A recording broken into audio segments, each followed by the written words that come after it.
तो हेलो दोस्तों, स्वागत है आप सभी का इलेक्ट्रिकल प्रो क्लासेस में। मैं कौशिक सिंह राजपूत आप सभी का हार्दिक स्वागत करता हूं।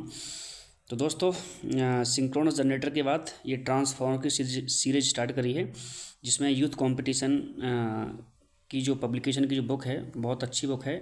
इलेक्ट्रिकल इंजीनियरिंग के फील्ड में काफ़ी अच्छी बुक मानी जाती है, तो उसी से मैंने क्वेश्चन उठाए हैं। लगभग 200 क्वेश्चन सॉल्व करने वाले हैं ट्रांसफार्मर के। ठीक है, 200 क्वेश्चन ऑब्जेक्टिव सॉल्व करेंगे और उसके साथ साथ हम थ्योरी को भी कंप्लीट करेंगे। ठीक है, तो वीडियो अच्छी लगे तो लास्ट में चैनल को सब्सक्राइब कर देना, वीडियो को लाइक कर देना। ठीक है, स्टार्ट करते हैं।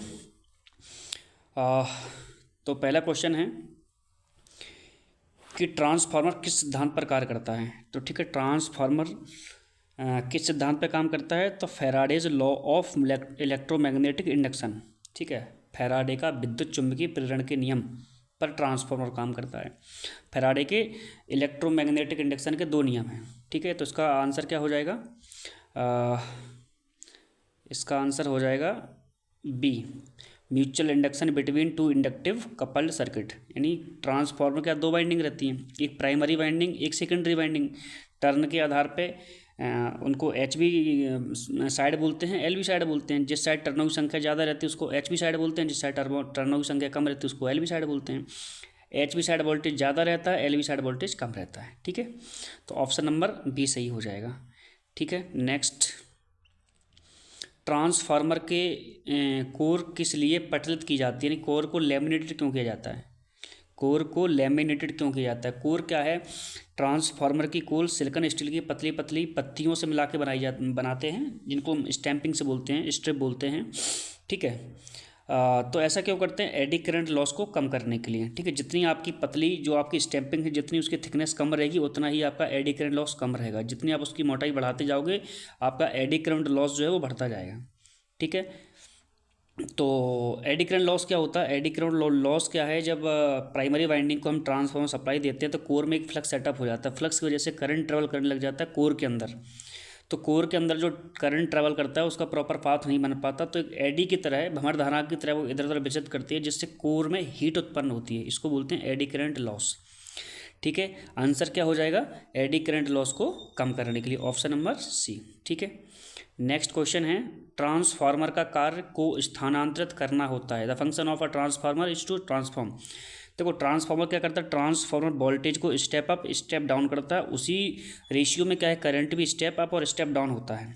ठीक है, अगर ट्रांसफार्मर स्टेप अप है तो सेकेंडरी में वोल्टेज बढ़ जाएगा, तो उसी रेशियो में क्या, सेकेंडरी में करंट का मान कम हो जाएगा, पर पावर हमेशा कांस्टेंट रहती है।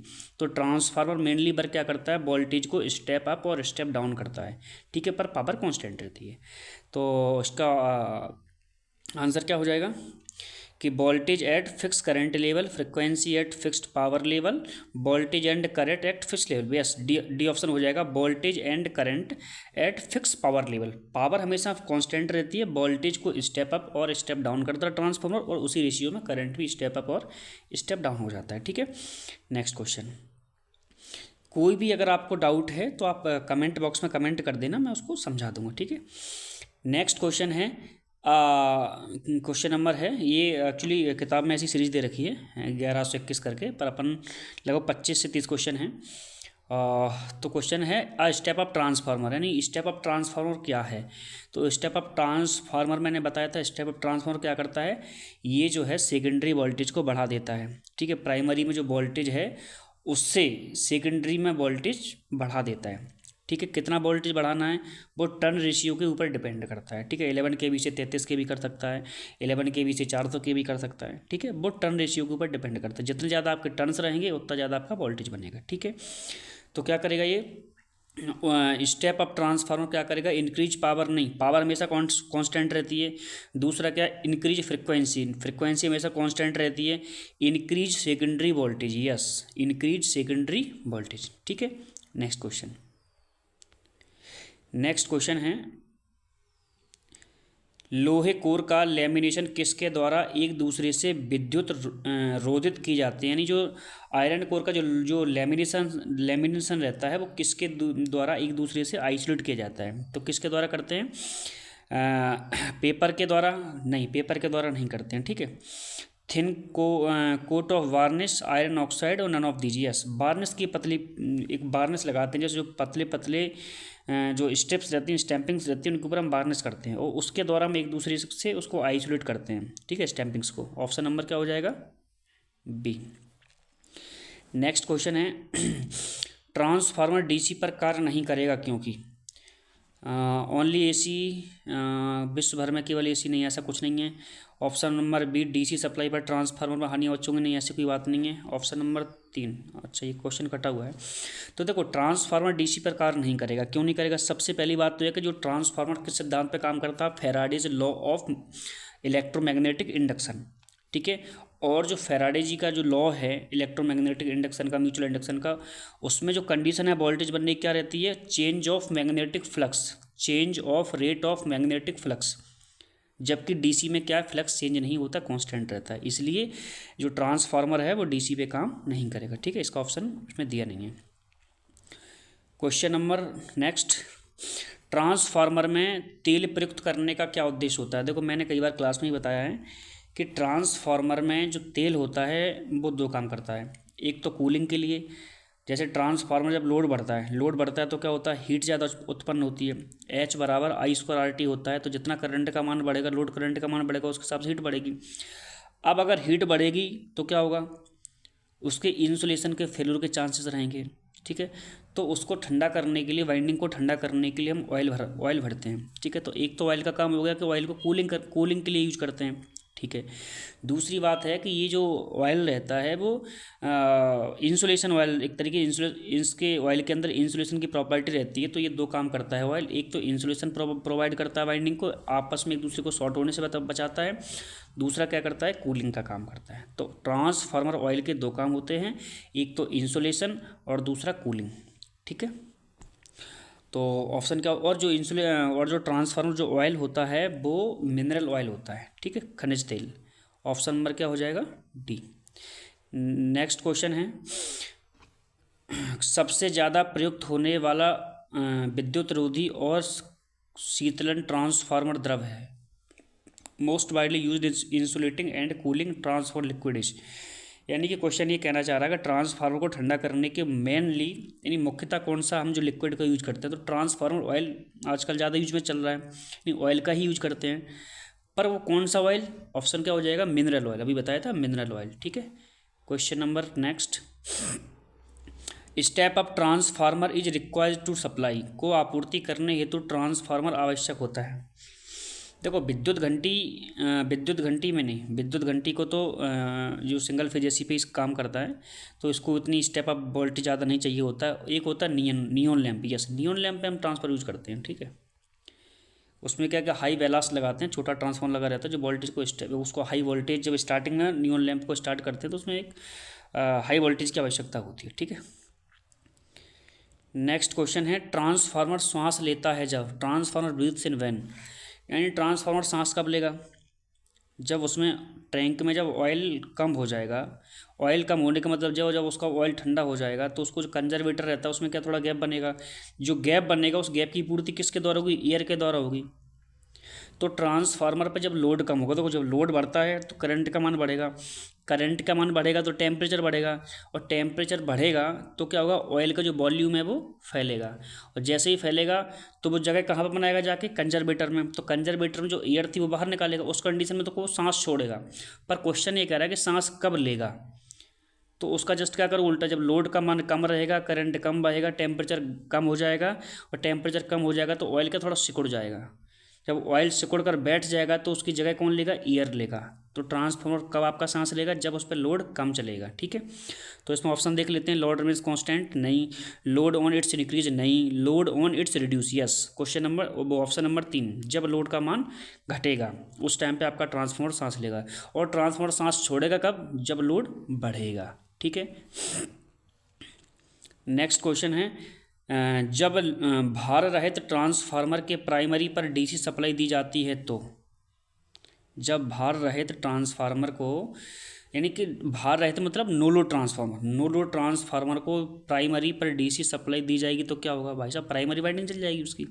ट्रांसफार्मर डीसी सप्लाई पे काम नहीं कर पाएगा, क्योंकि rate of change of flux उसको कहाँ से मिलेगा, ठीक है। तो ऑप्शन क्या है कि primary will carry heavy current and may possible burn, yes पहला ऑप्शन इसका सही हो जाएगा, है ना। Secondary will very burn will carry heavy current, no. Option C B V will get high voltage on secondary side, नहीं। D V will get AC voltage on the secondary side according to turn ratio, no. पहला ही इसका option C हो जाएगा, जैसे ही primary winding आप DC supply दोगे डीसी बर्नआउट हो जाएगी, ठीक है। ऑप्शन नंबर ए, ठीक है। नेक्स्ट क्वेश्चन, L7 प्रकार की स्ट्रिप बनाने के लिए प्रयुक्त की जाती है। देखो एल टाइप जो L7 यानी कि जो L है L7 की जो स्ट्रिप है, जो स्टैंपिंग से किस टाइप की कोर बनाने के लिए यूज किया जाता है। तो मैंने आपको क्लास में अभी बताया था कि जो L7 प्रकार की जो स्ट्रिप बनाने किस प्रकार की आप कोर बनाओगे, तो उससे हम किस प्रकार की कोर बनाते हैं, तो उससे हम बनाते हैं कोर टाइप कोर। कैसी? कोर टाइप, ठीक है, इस टाइप से बनाते हैं, ठीक है। तो ये 7 हो गया, ये L हो गया, ये 7 हो गया, ठीक। तो इसको क्या बोलते हैं? Core type. एक होता है सेल टाइप, सेल टाइप अपना ऐसा बनता है बीच में, इसमें कौन सी यूज करते हैं? एम टाइप स्ट्रिप, ठीक है। नेक्स्ट क्वेश्चन, ट्रांसफार्मर में लैमिनेशन की मोटाई बताया था, क्या बताई थी? 0.35 से 0.5 mm, ये स्टैंडर्ड है, ऑप्शन नंबर बी, ठीक है। नेक्स्ट क्वेश्चन, ट्रांसफार्मर में तेल के ऊपरी भाग में निमज्जित थर्मामीटर द्वारा अधिकतम अनुमन्य ताप वृद्धि है। वो देखो टेम्परेचर के ऊपर डिपेंड करता है, ठीक है। हालांकि यहाँ पे इसका ऑप्शन हो जाएगा 70 डिग्री, ठीक है। यानी कि अपन जो थर्मामीटर द्वारा माप रहे हैं, ठीक है, तो उसमें मैक्सिमम कितना टेम्परेचर तक उसकी लिमिट सेट कर सकते हैं। तो ठीक है 70 दिया है, कई ट्रांसफार्मर में 100 भी रहता है, 120 तक भी रखते हैं, ठीक है। पर यहाँ पे ऑप्शन के हिसाब से 70 डिग्री सही हो जाएगा। नेक्स्ट क्वेश्चन, संपूर्ण दिवस दक्षता में आउटपुट और इनपुट का अनुपात होता है, क्या होता है? यानी जो आपकी ऑल डे ओवरऑल एफिशिएंसी है, is the ratio of output to input, क्या होगा? तो ये होगा option number C, kilowatt during 24 hours, 24 घंटों के दौरान किलोवाट घंटा यानी यूनिट, ठीक है। तो ऑप्शन नंबर क्या हो जाएगा? सी, ये लिखवाया मैंने क्लास में लिखवाया है, ठीक है। अब क्या होगा? क्वेश्चन नंबर नेक्स्ट, ट्रांसफार्मर की कोर बनी होती है तो किससे बनाते हैं? सिलिकॉन स्टील की पतली पतली स्टैंपिंग से मिला के, ठीक है। सिंपल क्वेश्चन है। क्वेश्चन नंबर नेक्स्ट है, बखोल रिले चेतावनी देता है, बखोल रिले गिव्स वार्निंग, ठीक है। चेतावनी नहीं देता है, इसमें चेतावनी लिखना चाहिए, वार्निंग देता है। तो बखोल रिले क्या करता है? देखो मैंने बताया भी था, क्लास में बताया था। बखोल रिले क्या करता है? बखोल रिले एक प्रोटेक्शन डिवाइस है, प्रोटेक्शन युक्ति है, जो ट्रांसफार्मर को प्रोटेक्शन देता है। किस किस कंडीशन में?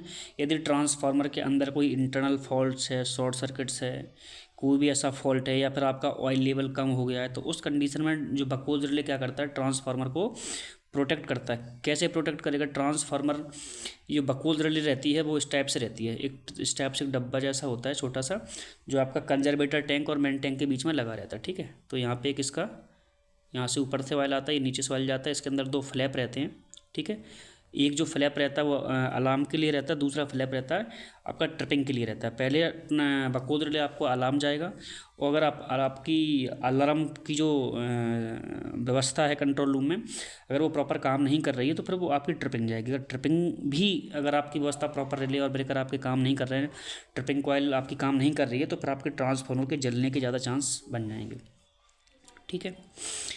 तो ट्रांसफार्मर के अगर कोई इंटरनल फॉल्ट्स होगा तब आपकी रिले काम करेगी। और अगर आपका जो ऑयल लेवल अगर ऑयल लेवल आपका कम हो रहा है ट्रांसफार्मर में, कंजर्वेटर से भी पूरा खाली हो गया आपका, तो पहले क्या करेगा आपका बखोल रिले? पहले आपका अलार्म जाएगा। अगर अलार्म किसी कारण बस उस टाइम पे आप उस पर ध्यान नहीं देते फिर ट्रिपिंग जाएगा, ठीक है। तो बखोल रिले क्या करता है? हाँ, 1 मिनट आफ्टर द फॉल्ट, प्रदोष के 1 मिनट बाद, प्रदोष से पहले, when the fault is going to take place, वास्तव में जब फॉल्ट हो चुका है तो क्या हो जाएगा? When the fault is going to take place, यानी जब फॉल्ट आपका होने जा रहा होता है, जब फॉल्ट आपका बनने जा रहा होता है, उस टाइम पे आपको क्या अलार्म देता है और उसके बाद ट्रिपिंग देता है, ठीक है। मेन बखोल रिले काम क्या है? ट्रांसफार्मर को प्रोटेक्शन देना, ठीक है। नेक्स्ट क्वेश्चन, ट्रांसफार्मर श्वास छोड़ता है जब, देखो वही क्वेश्चन आ गया कि ट्रांसफार्मर श्वास कब छोड़ेगा, जब आपका लोड बढ़ेगा, लोड बढ़ेगा तो करंट बढ़ेगा, करंट बढ़ेगा तो तापमान बढ़ेगा, तापमान बढ़ेगा तो ऑयल फैलेगा, और ऑयल जब फैलेगा तो वो एयर को बाहर निकालेगा, किससे, ब्रीदर के माध्यम से, ठीक है। तो क्या हो जाएगा, श्वास कब छोड़ेगा, इस पर भार बढ़ता है, लोड ऑन इट्स इंक्रीज, ठीक है। Next question, question number next है, पावर ट्रांसफार्मर की किस क्रम में, पावर ट्रांसफार्मर की दक्षता किस क्रम की होती है, तो मैंने बताया था 95 to 98%। ट्रांसफार्मर जो है मैक्सिमम एफिशिएंसी पे काम करता है, क्योंकि ट्रांसफार्मर में कोई भी मूविंग पार्ट नहीं होता है, ठीक है। यह एक स्टैटिक डिवाइस है, इसलिए इसमें लॉसेस कम रहते हैं, ठीक है। तो इसकी जो एफिशिएंसी वो 95 to 98% तक रहती है, ठीक है। नेक्स्ट क्वेश्चन, बकौल रिले किस में प्रयुक्त होता है, तो बताया था बकौल रिले ट्रांसफार्मर में प्रयुक्त होता है, ठीक है। नेक्स्ट क्वेश्चन, बकौल रिले स्थापित किया जाता है, तो मैंने बताया था बकौल रिले कहाँ लगाते हैं, मेन टैंक और कंजर्वेटर टैंक के बीच में, एक पाइप में जोड़ते हैं, बीच में पाइप, जो ट्रांसफार्मर की टॉप बॉडी से जो पाइप निकलता है और जो कंजर्वेटर तक जाता है, उसी बीच में लगाते हैं बकौल रिले, ठीक है। जैसे आपकी ये मेन बॉडी है, ठीक है, ये आपका क्या है, कंजर्वेटर टैंक है, ठीक है, और ये आपका पाइप जा रहा है, तो यहाँ पे हम लगाते हैं बकौल रिले बीच में, ठीक है। तो क्या इसका ऑप्शन हो जाएगा, in between the tank and the conservator, yes, option number C, ठीक है। नेक्स्ट क्वेश्चन, बकौल रिले होता है, तो बकौल रिले क्या होता है, एक प्रोटेक्शन डिवाइस होती है, क्या होता है, प्रोटेक्शन डिवाइस। तो इसमें ऑप्शन क्या है, voltage sensitive device, a gas actuated device, a current sensitive device, a frequency sensitive device, yes. जो बकौल रिले होती है प्रोटेक्शन डिवाइस होती है, और यह गैस एक्चुएटेड रिले होती है, यह गैस के सिद्धांत पे काम करती है, जब कोई अंदर गैस बनती है तो उसके हिसाब से ऑपरेट होती है, ठीक है। तो क्वेश्चन भी हाँ जैसे क्वेश्चन इसमें आया है, तो ये जो रिले होती है किस टाइप की रिले होती है, इसको बोलते हैं गैस एक्चुएटेड रिले या गैस रिले, ठीक है। पर इसका काम क्या है, ट्रांसफार्मर को प्रोटेक्शन देना, option number B. Next question है, ट्रांसफार्मर में चुंबकीय कोर प्रयुक्त करने का मुख्य उद्देश्य क्या होता है, भाई फ्लक्स को सेटअप करना है। ट्रांसफार्मर में चुंबकीय कोर प्रयुक्त करने का मुख्य उद्देश्य क्या होता है, option number A, prevent eddy current loss, option B, eliminate magnetic hysteresis, option C, decrease iron loss, और D, decrease reluctance of the common magnetic flux path, yes, option number क्या हो जाएगा, डी। यानी हम जो है इसमें जो चुंबकीय जो मैग्नेटिक कोर बना रहे हैं, क्यों, जिससे हमारा फ्लक्स का जो रास्ता है उसमें अवरोध कम हो, मैग्नेटिक रिलक्टेंस का मान कम रहे, ठीक है, फ्लक्स हमारा प्रॉपर तरीके से उसमें ट्रेवल कर पाए, ऑप्शन नंबर क्या हो जाएगा, डी। नेक्स्ट क्वेश्चन, ट्रांसफार्मर में कौन सा सबसे अधिक अतितापन से क्षतिग्रस्त होता है, यानी सबसे ज़्यादा ओवरहीट कौन सा होता है, तो सीधी सी बात है भाई, जिसमें आपका करंट बह रहा है वो सबसे ज़्यादा हीट होगा, तो क्या होगा, आपकी कॉपर वाइंडिंग, ठीक है। कोर उतनी गर्म नहीं होगी, सबसे ज़्यादा वर्क गर्म होगी आपकी वाइंडिंग, ठीक है। उसके बाद आपका वाइंडिंग का जो इंसुलेशन रहेगा वो गर्म होगा, फ्रेम आपका गर्म उतना नहीं होता है, ठीक है, क्योंकि सबसे ज़्यादा हीट होगी आपकी क्या, वाइंडिंग, फिर ऑयल के टेम्परेचर से आपकी बॉडी गर्म होगी, ठीक है। तो सबसे ज़्यादा जो टेम्परेचर वो कहाँ पर रहेगा, आपका कॉपर बाइंडिंग पे, ठीक है। नेक्स्ट क्वेश्चन, दो बाइंडिंग ट्रांसफार्मर में इसके प्राइमरी और सेकेंडरी के मध्य प्रतिरोध होना चाहिए, यस। देखो दो बाइंडिंग आपस में एक दूसरे से इंसुलेटेड रहती हैं, बिल्कुल, प्राइमरी और सेकेंडरी में या एचवी साइड और एलवी साइड में कोई भी उसमें इलेक्ट्रिकली कनेक्शन नहीं होता है, वो इलेक्ट्रिकली आइसोलेटेड रहती हैं, इसलिए उनके बीच का जो रेजिस्टेंस रहता है वो इन्फिनिटी होना चाहिए, अनंत होना चाहिए। रेजिस्टेंस अगर कम रहेगा तो आपस में शॉर्ट हो जाएगी बाइंडिंग, ठीक है। नेक्स्ट क्वेश्चन, बकौल रिले किसके विरुद्ध सुरक्षा और चेतावनी देता है, तो बकौल रिले बताया था किसके विरुद्ध सुरक्षा और चेतावनी देगा, फॉल्ट के विरुद्ध, ठीक है।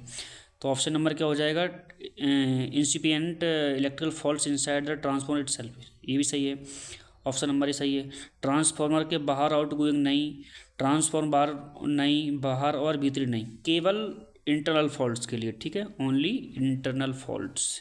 या फिर ऑयल अगर आपका कम हो रहा है, क्योंकि वो कंजर्वेटर में अगर आपका पूरा ऑयल खाली हो गया, तो जैसे ही आपका ऑयल खाली हो जाएगा तो ऑयल की लो ऑयल लेवल के विरुद्ध भी आपको जो बकौल रिले है वो प्रोटेक्शन प्रदान करती है, ठीक है।